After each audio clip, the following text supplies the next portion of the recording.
Niining panahon nga ang putling ebanghelyo gihagis sa mga hiwi nga pagtulunan. Kinahanglan mo barug ang mga tinunan ni Kristo sa pagpakigbisog sa paglaban sa pagtuo, nga magkausa ug alang sa tanang panahong gihatag sa Dios ngadto sa iyang katawan. Maoy hinungdan nga namugna kining tulumanon ang putling ebanghelyo. 30 minutos nga pagsabwag sa tinuod nga ebanghelyo. Kauban ni Pastor Jeremias Hangad, ang putling ebanghelyo. Tulumanon nga gihatod kaninyo sa Herald of Grace Radio Ministries Philippines. Ang putling ebanghelyo.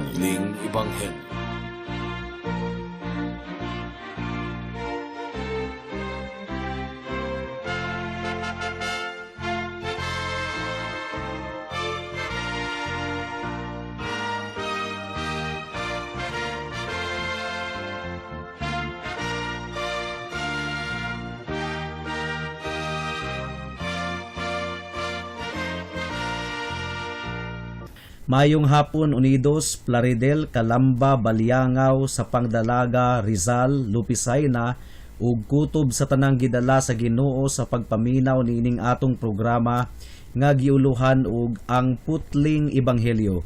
Sa makausapa kini ang inyong igsuon ug higala sa kahanginan, si Pastor Jeremias Lauri Hangad sa Unidos Community Bible Fellowship, dinuyugan sa iglesia nga nag-sponsor niining atong programa, ang Salitran Covenant Bible Church sa Barangay Salitran, Dakbayan sa Dasmariñas, probinsya sa Cavite. Akong gipaabot ang espesyal nga pagpanimbaya sa akong lolo nga si Isabelo Lauri Sr. sa Lawis, New Look, Plaridel nga naminaw karon. Ang atong teksto ning takna sa kahaponon makita sa mga buhat Kapitulo 10, versikulo 44 hangtod sa 48. Ang giingon diri, samtang ginalitok pa ni Pedro kining maong mga pulong, ang balaang espiritu mikunsad sa tanang mga namati sa iyang mensahe.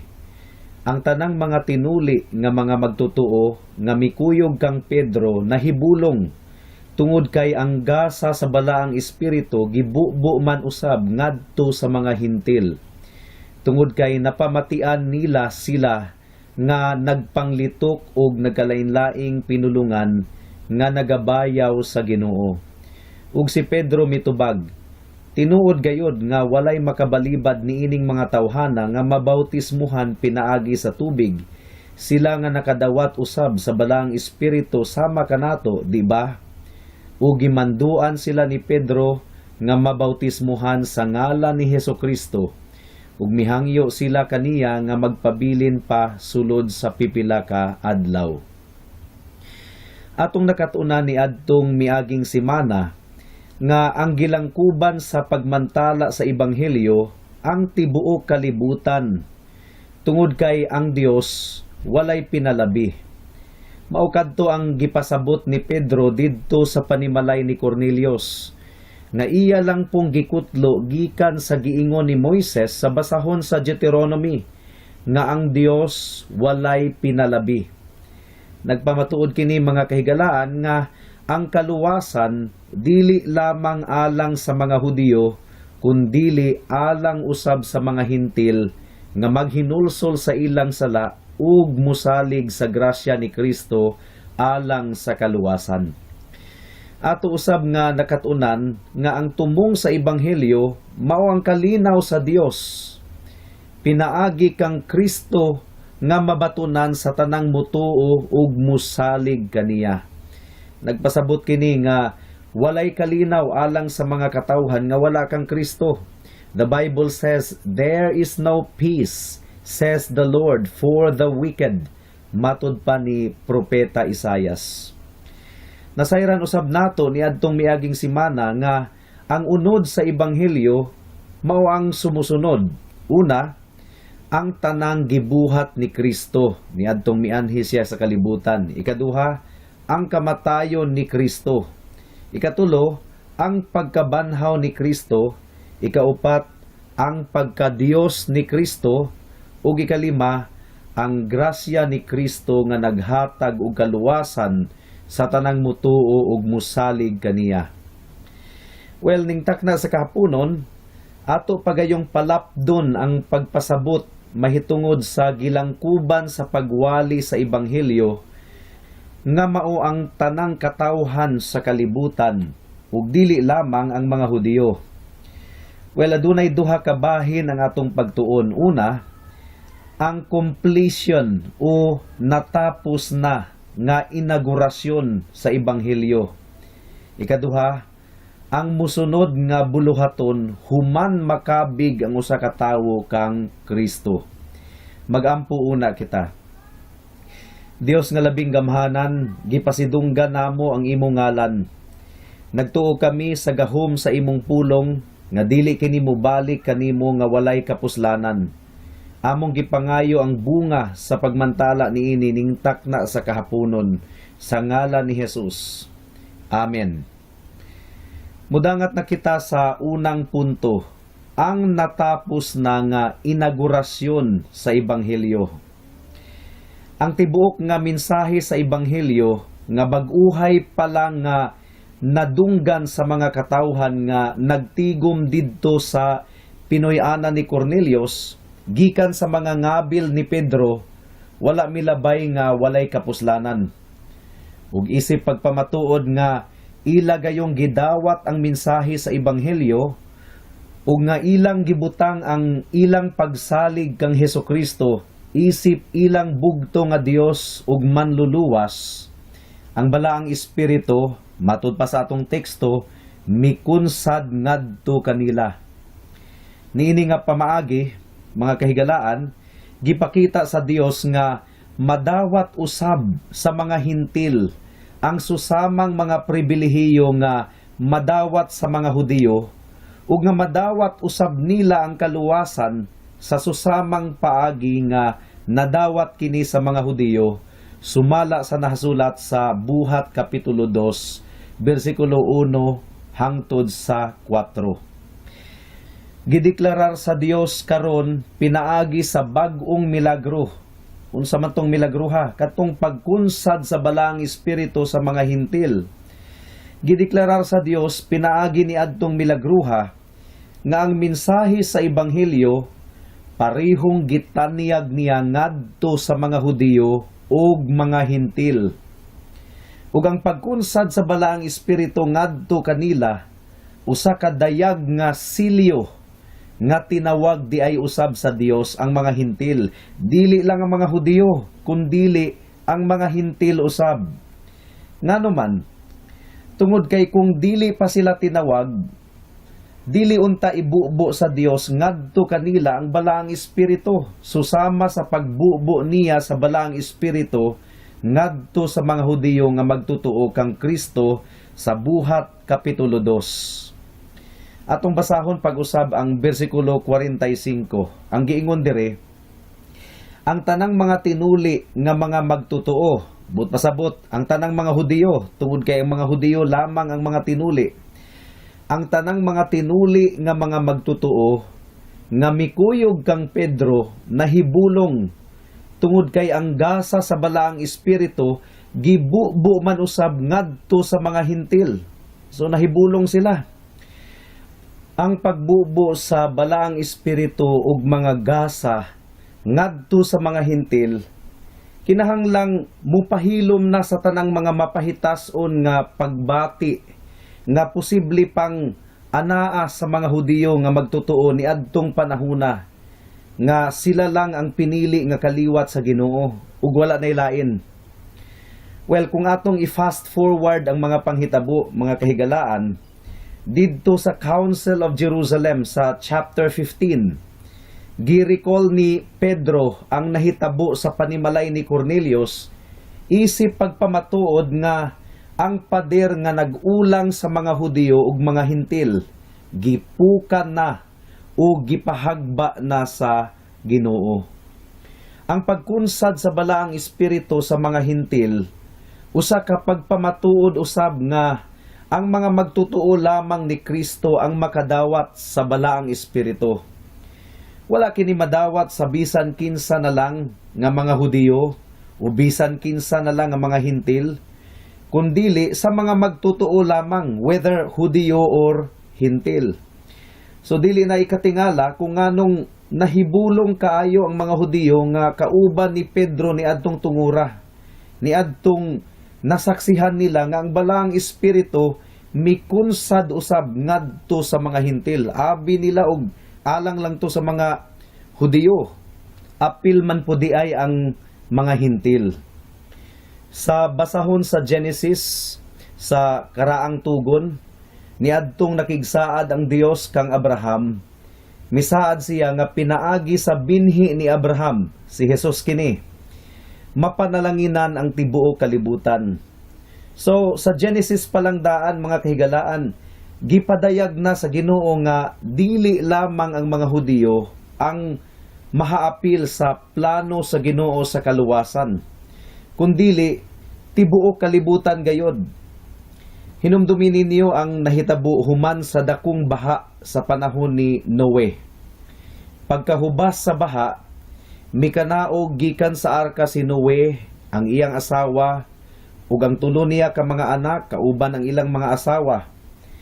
Ang ngalan sa tulo ka mga anak ni Noe, sila Ham, Shem ug Japhet. Gikan kanilang tulo, mikuyanap ang tanang mga katawhan sa kalibutan. Karon kung atong tan-awon ang pagkakabig ni Cornelius, mao kadto ang ikatulo nga higayon sa pinasahi nga pagkakabig sa libro sa mga buhat or naka-record sa libro sa mga buhat. Kadtong tulo nga mga sugilanon sa pagkakabig nagarepresentar sa tulo ka mga anak ni Noe, nga mao ang gigikanan sa tanang katawhan sa tibuok kalibutan human ang dakong baha. Una, nakabig ang Ethiopiano nga eunuko, nagrepresentar sa mga katawhan ni Ham. Ikaduha, si Pablo nakabig, nagrepresentar si Pablo sa kaliwat ni Shem. Ug ikatulo, si Cornelius, nagrepresentar sa mga kaliwat ni Japhet.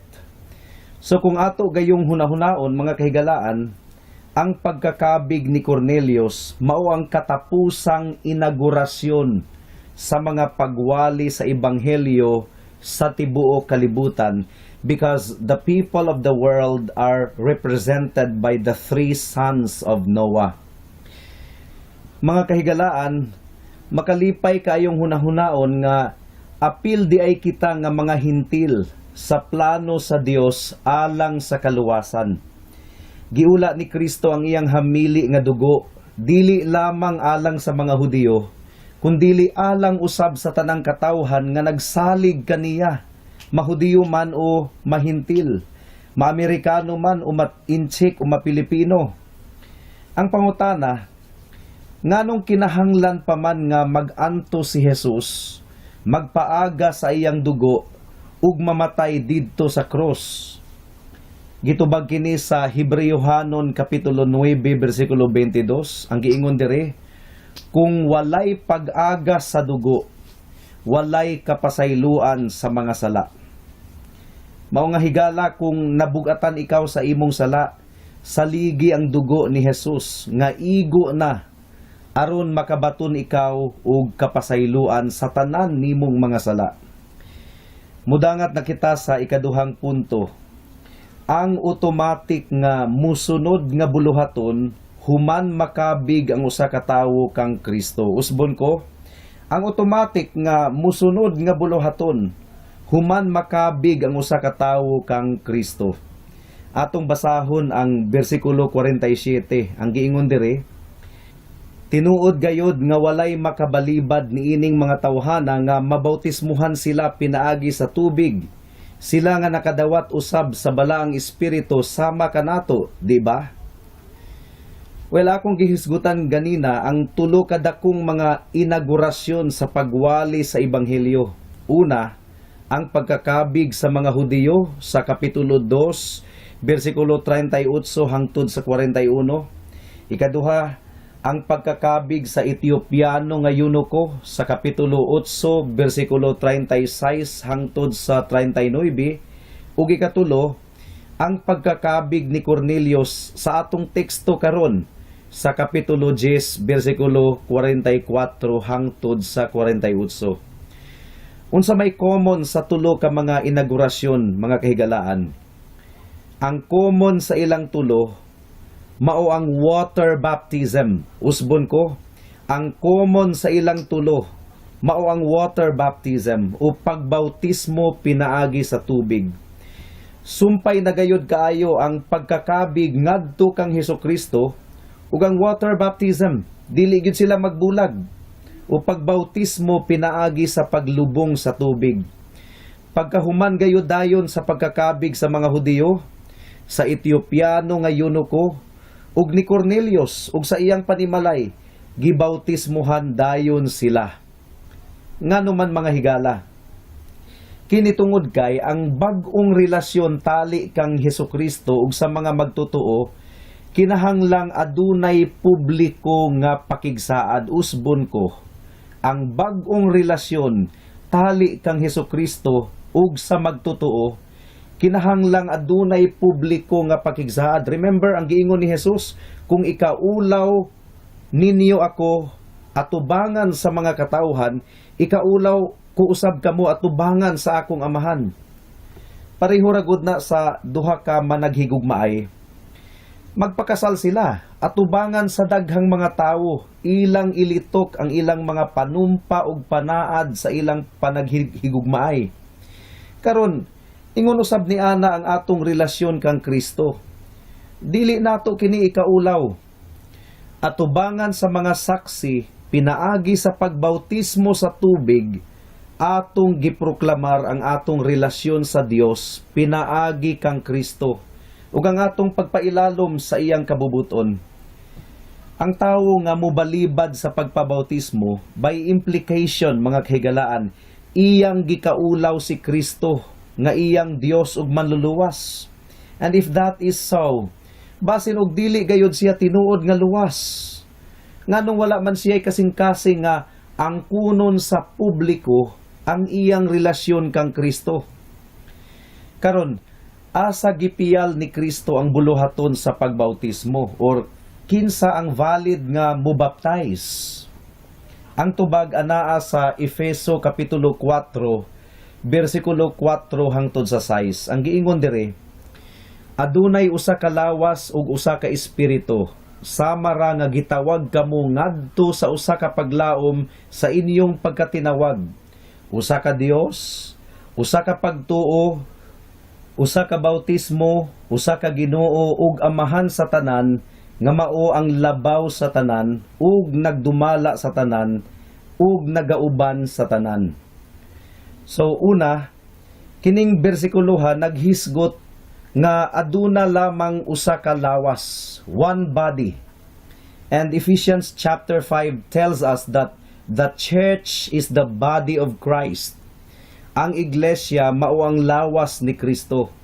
So Paul says, one body, one spirit, one Lord, one faith, meaning one gospel, usa lamang ka ebanghelyo, and one baptism. Aron di ay mahimong valid ang atong baptism, kinahanglang buhaton kini pinaagi sa iglesia. Ma-Baptist man, ma-evangelical man, ma-Methodist man, ma-Presbyterian man, basta tinuod nga iglesia nga nagtudlo sa tinuod nga ebanghelyo.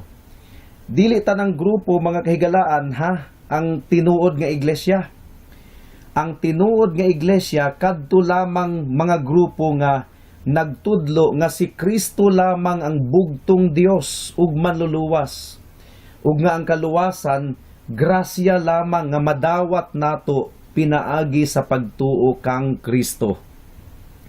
Kinsa lamang ang bautismuhan? Well, kung basahon nato ang Buhat kapitulo 2 bersikulo 41, ang giingon dire, mao nga ang tanang midawat sa iyang pulong gibautismuhan, ug niadtong adlaw mga 3,000 ang nadugang kanila. Kinsa lamang ang gibautismuhan? Kadto lamang mga midawat sa mensahe sa Ebanghelyo. Kadto lamang tinuod nga mga Kristohanon. Dili di ay ang bautismo ang makapakristohanon sa mga tao, mga kahigalaan. Kundili, Kristohano na siya daan. Mao nga, qualified na siya nga bautismuhan. Atong konsultahon pa ang ubang mga teksto sa Biblia, mahitungod niini nga topic. Galacia Kapitulo 3, versikulo 26 hangtod sa 27. Ang giingon diri, tungod kay kamong tanan mga anak sa Dios, pinaagi sa pagtuo kang Kristo. Tungod kay kamo nga gibautismuhan ngadto kang Kristo, nagsulob na sa himaya ni Kristo. Well, unsa pa? Kolosas Kapitulo 2, versikulo 12. Ang giingon diri, kay sa pagbautismo kaninyo, gilubong kamo o gibanhaw uban ni Kristo, pinaagi sa inyong pagtuo sa gahom sa Dios nga nagbanhaw kaniya. So, sumpay gayod kaayo sa bag-ong tugon ang pagtuo kang Kristo ug ang bautismo. Hinaot nga nakita ninyo kini mga kahigalaan. Therefore, dili pwede bautismuhan ang tawo nga dili magtotoo. Ug dili usab pwede nga adunay magtotoo nga dili bautismuhan. Unsa ang pamaagi sa bautismo? Well, klaro kaayo sa atong teksto. Ang pamaagi niini mao ang paglubong sa tibuok lawas sa tubig. Usbon ko, ang pamaagi sa pagbautismo mao ang paglubong sa tibuok lawas sa tubig, dili ang pagwisik-wisik, dili ang pagbubo, kundili ang paglubong. Ang pulo nga bautismo gikan kini sa Griego nga pinulungan nga ang buti pasabot ilubong sa tubig. Atong basahon ang Roma Kapitulo 6, versikulo 1 hangtod sa 6. Klaro kayo ang gisimboluhan sa water baptism. Mao nga ilubong gayud ang lawas sa tubig. Ang giingon dire, busaon sa may atong ikasulti karon, magpadayon ba kita sa pagpakasala aron mudugang ang grasya sa Dios? Dili gayud. Busaon-saon man nato pagpadayon pagkinabuhi diha sa sala. Nasayod kamo nga sa pagbautismo kanato nahiusa kita kang Kristo Jesus. Busa nahiusa kita sa iyang kamatayon. Tungod niini, sa pagbautismo kanato gilubong kita uban kaniya ug miambit sa iyang kamatayon aron ingon nga si Kristo gibanhaw sa mahimayaong gahom sa amahan, kita usab angay nga magkinabuhi sa bag-ong kinabuhi. Kay kung nahiusa kita kaniya diha sa iyang pagkamatay, mahiusa usab kita kaniya kun banhawon na kita ingon nga gibanhaw siya.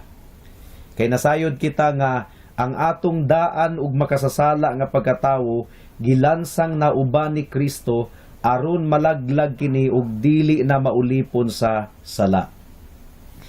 Ang water baptism usab requirement kini sa church membership.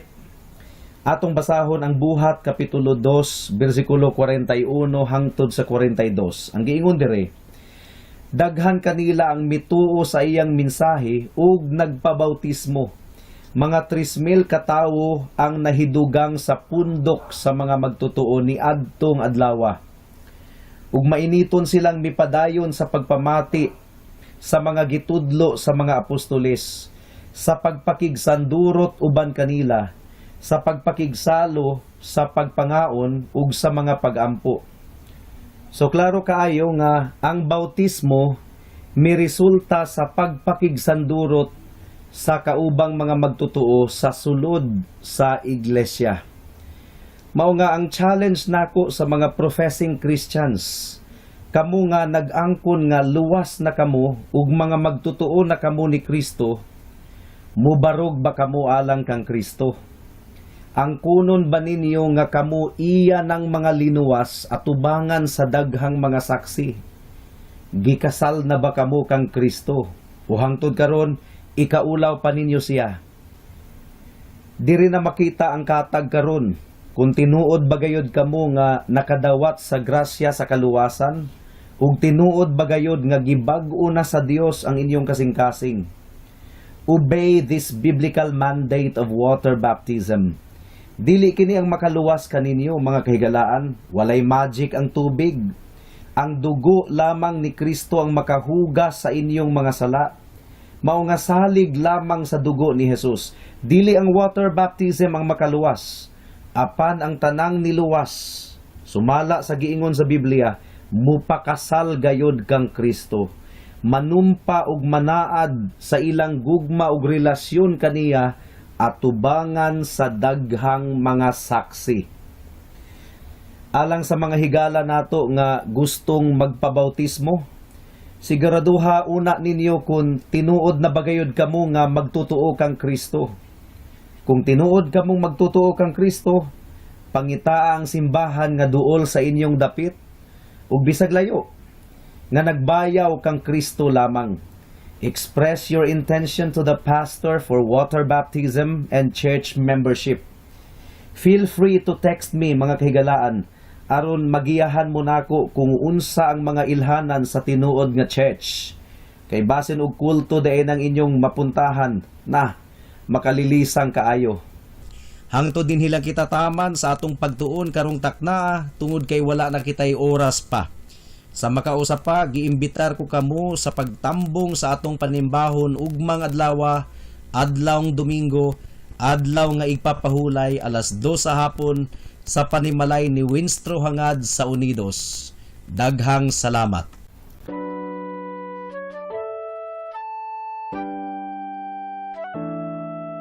Noon ay bulag ako sa daan ng kaligtasan.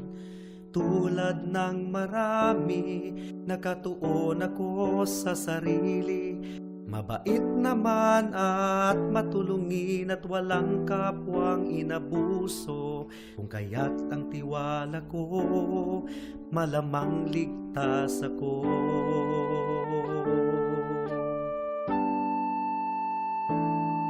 Ngunit ang isipan ko'y binuksan ng Panginoon.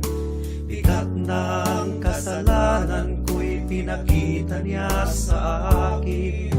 Dagdag pa ang aking puso, likas na sa Diyos ay umaayaw. Kung kaya't ako'y nabahala sa aking kaluluwa.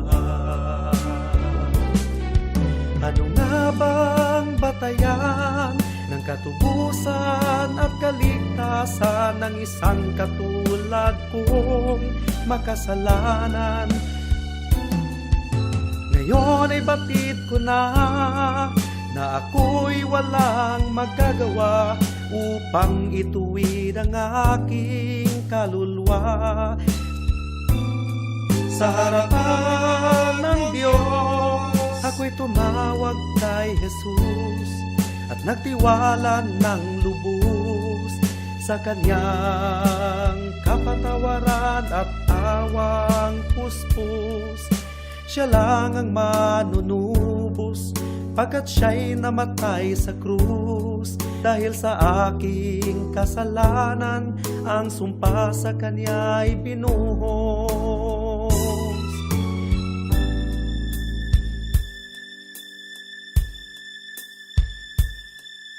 Ngayon ay tiyak ko na ang aking kaligtasan, aking nararanasan, tunay na kapayapaan. Ang puso ko'y binago niya, ang buhay ko'y inayos niya. Purihin si Jesus sa dakilang biyaya niya. Ang puso ko'y binago niya, ang buhay ko'y inayos niya. Purihin si Jesus sa dakilang biyaya niya. Alang sa dugang nga mga pangutana, mahimong mo text kang Pastor Jeremias hangad sa 0935 744 3030.